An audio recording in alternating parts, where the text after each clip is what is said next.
Olá, olá, boa noite pessoal, bem-vindos aqui ao nosso canal STJ e STF de Portas Abertas. Quais são as primeiras coisas que a gente deve fazer ou saber para ter realmente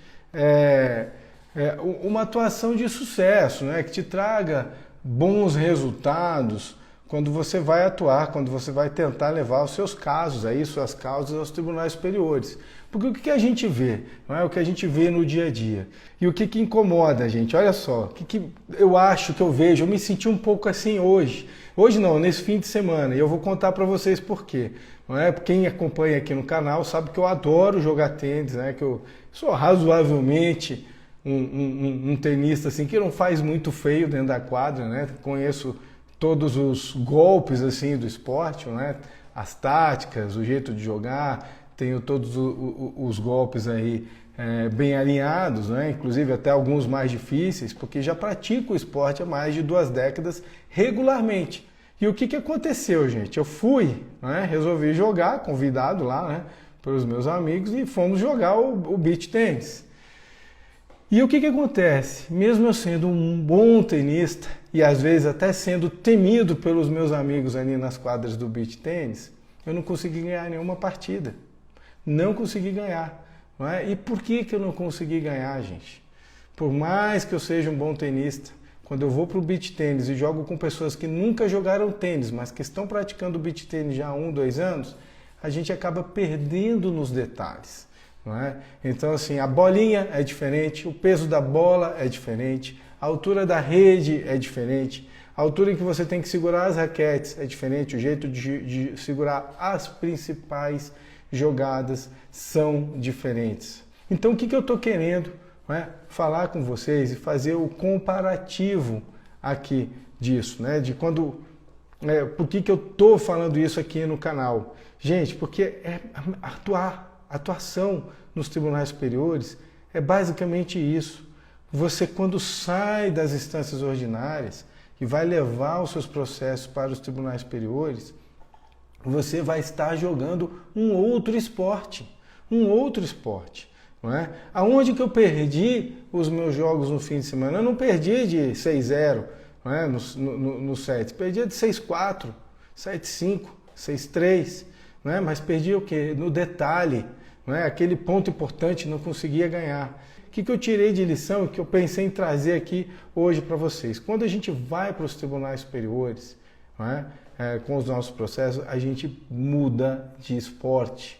Tá? Então, não importa, por exemplo, que você nas suas cidades, né, na sua cidade, seja um grande especialista, seja o especialista em direito empresarial, não é?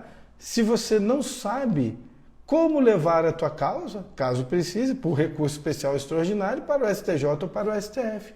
Porque você não tem esses detalhes, porque você não sabe jogar esse outro esporte.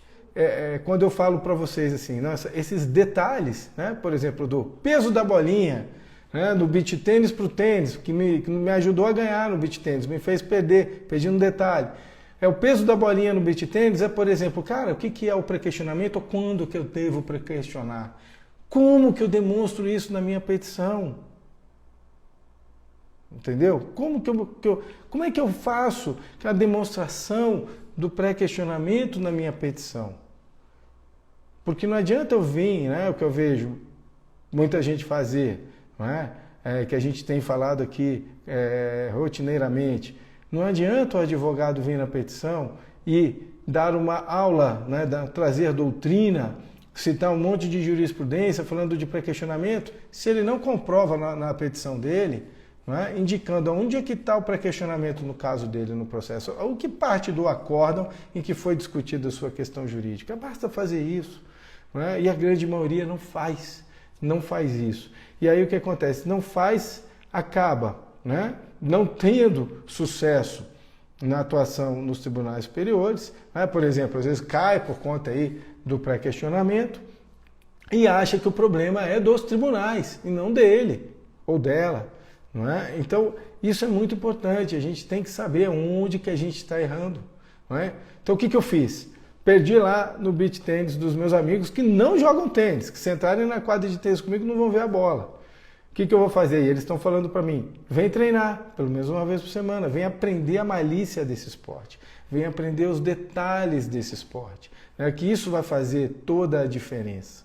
Então, claro que você, colega que conhece processo civil, sabe muito de processo civil, ou já sabe o razoável, está atuando, está advogando, está trabalhando com esse instrumento. Mas quando vai para o Tribunal Superior, tem muito mais detalhe aí que você precisa conhecer, tem muito mais detalhe que você precisa saber, não é? Que vai fazer diferença, que vai te fazer vencer esses pequenos óbices, esses óbices que são opostos rotineiramente à grande parte, a maioria dos recursos, e que uma grande parte, uma grande parcela dos advogados não sabe vencer, não sabe como escapar desses pequenos óbices, porque não tem a malícia ainda, não tem aquele dia a dia do esporte. Qual é o esporte dele? Atuar no Tribunal Superior. Então, isso aí é muito importante. Então, por onde começar? Então, primeira coisa que você tem que ter em mente é exatamente isso, que você está jogando um outro jogo. E você tem que saber que você vai jogar esse outro jogo desde o início lá do seu processo. Se você não souber disso, não vai ter como se preparar para fazer esse processo andar, rumar ao STJ, ao STF com sucesso. Muitas vezes vai acabar o quê? Que o processo vai ficar, vai ficar preso na admissibilidade, já preso no próprio tribunal de origem ali, que proferiu a decisão que você quer reformar. Isso eu estou falando, claro, eu falo sempre a gente na posição do recorrente, que é uma posição muito mais complicada. Mas, obviamente, você conhecer tudo isso, todas essas técnicas, esses óbices, vai te ajudar muito, vai te ajudar muito a também, quando você subir como recorrido, quando o processo subir como você defendendo o teu cliente como recorrido, a apontar os erros que a outra parte comete, e não ter nem o risco de ter uma decisão que lhe é favorável revertida na superior instância. Se você fizer um Ctrl-V, Ctrl-C da sua apelação, das contrarrazões de apelação, transformá-la em recurso especial ou recurso extraordinário, isso não vai funcionar. Você vai ter aí praticamente 100% de chance de não ter o seu recurso admitido por vários defeitos que ele vai conter, em razão de você ter copiado uma petição lá da instância ordinária que não serve para recurso especial, que não serve para recurso extraordinário. Tem uma questão aqui... Vale a pena fazer parcerias com escritórios em Brasília para recursos especiais e extraordinários, no que diz respeito ao impulsionamento dos processos? Ronaldo, olha só, isso vai depender muito, não até do tamanho da sua causa, da importância que você dá para essa tua causa. É sempre interessante você ter algum escritório aqui em Brasília acompanhando mais de perto o seu processo. Embora você tenha que ter em mente o seguinte, você pode fazer sim, todo o trabalho daí, do teu estado. Eu não sei em que estado você está. Está na Paraíba, João Pessoa, que legal. Vai depender da importância do teu caso. Nosso escritório aqui, a gente trabalha, por exemplo, muito com isso, com outros escritórios, quando tem processos que eles entendem que são importantes, que precisam de um acompanhamento mais próximo, eles contratam a gente. Geralmente a gente é contratado para fazer as peças, os recursos que vierem pela frente, despachar, entregar memorial, ter audiência com os ministros, porque muitas vezes eles não podem vir e fazer isso. O que eu tenho dito aqui no canal, até com a própria questão da pandemia. Você pode fazer esse trabalho, que eu acho que vai ser para sempre. Com a pandemia, você pode fazer esse trabalho da tua cidade. É isso que a gente tenta ensinar hoje para os nossos alunos nos cursos, aqui nos canais, nas transmissões, nas lives. Como que você pode fazer isso, da onde você estiver. Você pode marcar audiência com o ministro ou com a ministra, pode encaminhar seu memorial por e-mail, pode fazer a videoconferência com ele ou com ela, explicar o seu caso. Hoje eles estão recebendo sempre somente por videoconferência, por conta da pandemia. Não sei se quando acabar a pandemia isso vai continuar, ou se os tribunais vão retroceder um pouco nisso daí. Eu acredito que isso não vai ter retrocesso. tá? Porque para os próprios tribunais, não é? Para o próprio andamento ali do dia a dia dos gabinetes, eu acho que ficou mais cômodo para os ministros receber por videoconferência. Só eu acho que quando acabar a pandemia, somente se os advogados exigirem, aqueles advogados que quiserem realmente presença física, talvez ainda exista esse tipo de encontro.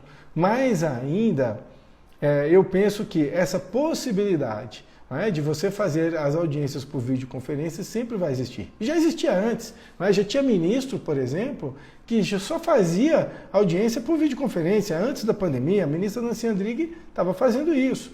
É uma democratização da atuação perante os tribunais superiores, porque antes o que acontecia, não é? Era uma atuação que ficava muito restrita aos escritórios que estavam locados, sediados aqui em Brasília. Eu gosto muito, não me incomodei nada com isso, me adaptei facilmente. Você sabe que já estava aqui no canal, embora só um ano, mas ainda sem muito jeito, mas provavelmente me ajudou. E isso é muito interessante, porque o que eu senti, tanto quando eu fiz sustentações orais, mesmo quando eu fiz as audiências particulares ali, privativas, com os ministros ou até com desembargadores, desembargadoras, eu não me senti prejudicado na minha atuação. Pelo contrário, muitas vezes você faz o teu ambiente do teu escritório, até mesmo da sua casa, do ambiente em que você se sente realmente confortável e seguro. Você não sai ali daquele teu meio.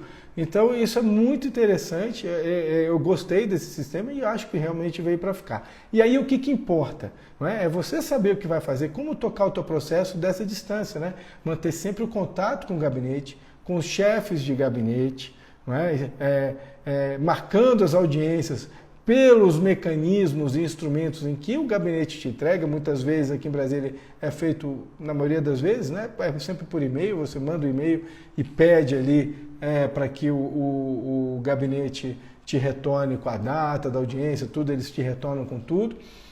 E também a forma de entregar seus memoriais e de despachar com os próprios ministros ou ministras. Então o que acontece? Isso aí é muito interessante. Agora, o que vai fazer o teu processo subir ou não, o teu recurso ser admitido ou não? Não é essa dinâmica de marcação, de encontro com o ministro, com a ministra em audiência. Não é isso, gente. É a técnica, é a tua estratégia no processo, o que você fez antes, até a hora do seu recurso. É isso que vai fazer a diferença. É ali que a regra está diferente. É ali que é outro esporte. Eu vou dar alguns exemplos aqui, para você fugir um pouquinho desses erros. E não tem problema se você já teve essa dificuldade, você não vai estar sozinho ou sozinha nisso daí. Então, primeira coisa que você tem que lembrar, que é fundamental e que importa nesse jogo, tá? Você vai ter que reconhecer qual é a questão jurídica, seja ela constitucional, seja ela uma questão de lei federal ou de ambas, que você vai ter que discutir o mais cedo possível no seu processo, até o julgamento da apelação, seja em razões de apelação ou de contra-razões de apelação, e antes, sempre que puder. Então, a questão que você vai ter que provocar o debate. Primeiro, para quê? Para vencer o óbice, para ter preenchido um dos requisitos, tanto do RE como do RESP, que é o pré-questionamento. Então você tem que saber provocar esse debate no tribunal local, seja um TRF, um Tribunal de Justiça, dessa questão que você vai ter que saber reconhecer a pertinência, gente. E isso não é tão simples, tá? Às vezes a gente acha, eu vou alegar esse artigo aqui. Você tem que saber qual é a questão pertinente. Como que você descobre isso? Essa questão que eu estou levantando, ela é fundamental para a solução da causa? Se ela for analisada ou não for analisada, ou se ela for interpretada de uma maneira ou de outra maneira, ela vai alterar o resultado do julgado? Se sim, se a resposta for positiva, sim, você acertou no reconhecimento da questão. E é essa questão que você vai ter que levar. Às vezes é mais de uma questão. Às vezes é mais de uma questão. Mas você tem que saber que a questão que tem força é uma questão desse nível daí. E se você for buscar na jurisprudência do STJ, você vai ver demais a jurisprudência seguindo nessa linha, não é? Dizendo que a questão, né, os artigos de lei tidos como violados, né, ainda que tivessem sido violados, não tem força, né, eles falam que não tem força normativa para alterar a conclusão do julgado. Ou seja, o que o STJ está dizendo com isso? Que você escolheu a questão errada, que aquele advogado, aquela advogada que escolheu aquela questão, escolheu uma questão que não tem pertinência com a causa, não é? Que não tem importância para o resultado da causa, então que, portanto, a sua violação pouco interessa para a solução do caso ali. Não é? E aí o STJ não vai olhar, não vai olhar para o teu recurso, não vai admitir, não vai entrar no mérito do recurso, não vai prover o recurso, ou não vai nem conhecer. Então, isso aí é fundamental. Então tem que saber fazer um recurso, não é, bem estruturado, né, onde vai demonstrar realmente a violação, por que o artigo foi violado, em que reside aquela violação, por que o acórdão precisa ser reformado, tem que ter uma estrutura, né, uma concatenação de ideias, uma lógica, uma estrutura lógica. Se o recurso não tiver uma estrutura lógica, se não demonstrar com profundidade a violação a lei ali, aquele artigo que você está indicando como violado, também não vai funcionar. Não é? Os tribunais superiores têm dito isso todos os dias. Não é? Então aquelas argumentações genéricas, superficiais, também não funcionam.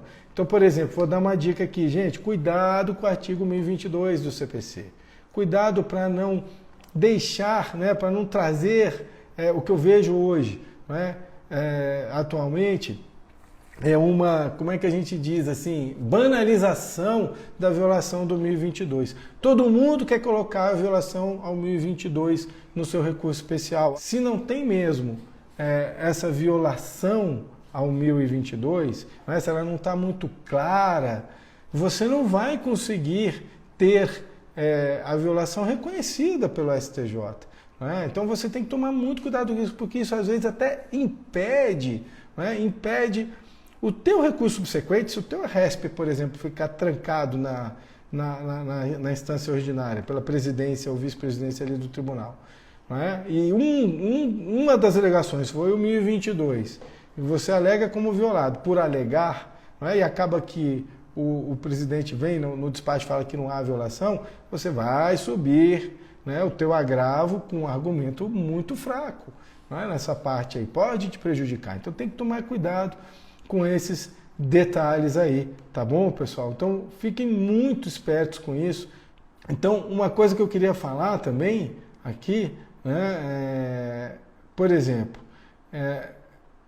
você deve estar se perguntando assim, pô, mas eu tenho que saber tudo de cor, os regimentos internos, todos os artigos do CPC, ser um especialista em processo civil para atuar nos tribunais superiores? Não. Claro, você precisa saber muito bem o CPC. Quanto mais você souber atuar, mais conhecer o Código de Processo Civil, melhor você vai trazer o teu processo, para o Tribunal Superior. Se for uma questão processual, inclusive, mais pronta vai estar a tua questão e o teu recurso. Se você conhece o processo e sabe argumentar ali em torno da lei processual civil. Já algumas vezes eu consegui reverter em recurso especial questões processuais, que os tribunais vinham julgando errado, questões processuais ao longo do processo. Então isso aí é muito importante você saber isso. E você também saber isso vai te trazer benefícios, como, por exemplo, formar o conjunto probatório da melhor maneira possível para você, não comer mosca na instrução do processo, e aí você ter um processo mais bem trabalhado, em que você não vai precisar, por exemplo, ter que rediscutir provas nos recursos, seja no RE ou no RESP, porque isso não pode ser feito em sede de RE e RESP. Então, se você não trabalhou bem a tua prova nas instâncias ordinárias, vai ter um problemão aí, porque como é que você vai vencer a súmula 7 do STJ e a súmula 279? Não vai ter como. Então, isso eu faço muito, quando a gente recebe cliente aqui, principalmente cliente que vai ser autor, réu também, mas principalmente cliente autor, que vem, que conta a história, né? Que fala, vamos entrar com essa ação, preciso disso, preciso daquilo, aconteceu isso. Eu falo, você tem como provar isso? Porque se não tem como provar, fica mais complicado. Né? Você trabalhar com inversão do ônus da prova no processo, vai depender de uma outra decisão do juiz. Né? Então, isso aí, você tem que saber trabalhar muito bem. Então, por exemplo, vamos falar de súmula 7. Erros que você pode cometer, né? Que nossos colegas cometem. Tem dois tipos de erro. Erro de estratégia, que é o que eu estou falando agora, que é quando o advogado não prepara a prova do processo adequadamente, e aí essa prova o prejudica no julgamento nos tribunais ordinários, e aí ele não tem como vir para o Tribunal Superior sem esse reexame de fatos e provas, que não pode ser feito. Então ele não tem, o provimento do recurso especial dele passa necessariamente por isso, ou pelo o RE, ou o provimento do RE. E o que acontece? Aí ele morre, ou na súmula 279 do STF, ou na súmula 7 do STJ, porque não trabalhou bem a prova lá embaixo. Então, claro, conhecer processo civil faz muita diferença. Né? Saber o que você tem que fazer ali e entender o que você tem que provar no teu processo. Não é? Outra questão, erro de elaboração, diferente. Em relação à súmula 7, por exemplo, é o colega advogado simplesmente fazer o Ctrl+C, Ctrl+V da apelação ou das contrarrazões da apelação, e lá ele estava discutindo o quê? Prova. Estava falando de prova. E aí ele já morre porque errou na elaboração do recurso especial ou do recurso extraordinário dele. Porque trouxe para bojo do recurso, das razões recursais, uma discussão que não tem cabimento ali e que essa discussão impede o conhecimento e a análise do recurso. Né? Então, muito cuidado com isso aí. A função desses tribunais é muito importante. Né? Entender a função dos tribunais superiores quando eles julgam RE e RESP. Né? Que é uma função que dá unidade de aplicação do direito. Então você tem que levantar a bola para isso aí.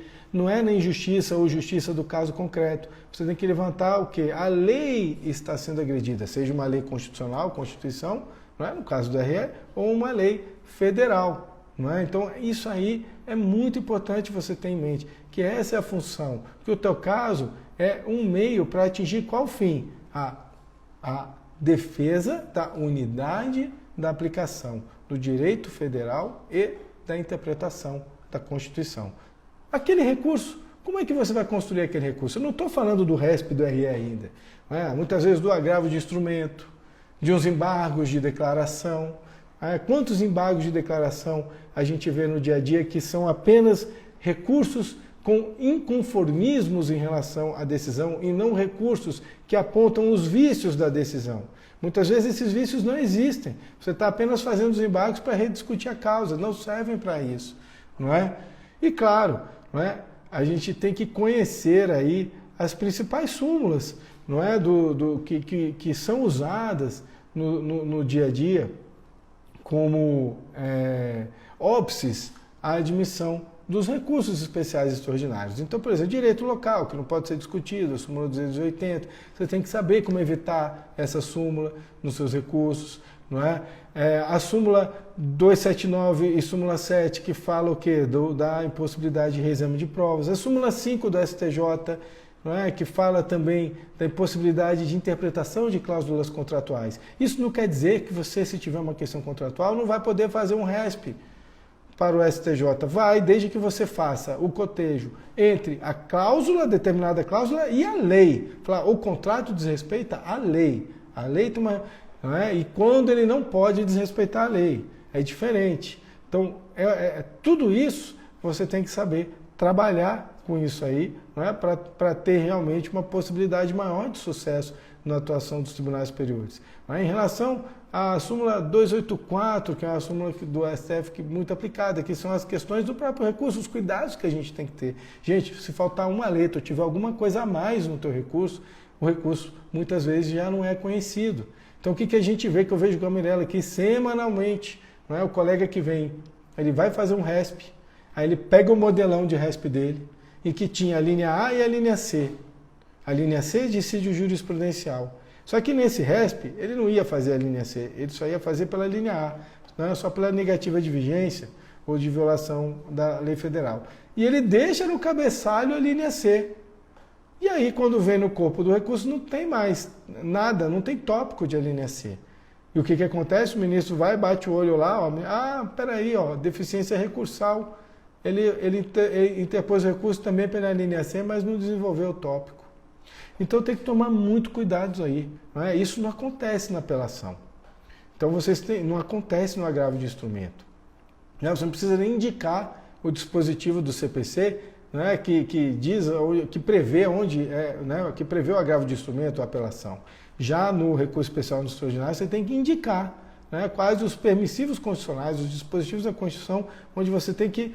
Por que você está entrando? É 102, né, 3 ou 105.3, as linhas A, B, C, e no caso do 102 AD também, qual dessas? Quais dessas? Compondo com quais? E isso que você está indicando em cima do teu recurso tem que estar nas tuas razões embaixo. Senão o recurso cai o quê? Na súmula 284. E isso acontece diariamente. Tanto acontece diariamente que tem a súmula para isso daí, né, pessoal? Então, é isso. Vocês têm que ter em mente, tá? Em mente que o jogo é outro, a regra é outra, que cada detalhe conta demais e cada detalhe vai trazer a vitória ou a derrota para você. Você tem que estar sempre atento a esses detalhes. Muito obrigado, pessoal. Até a próxima. Boa noite. Fiquem com Deus.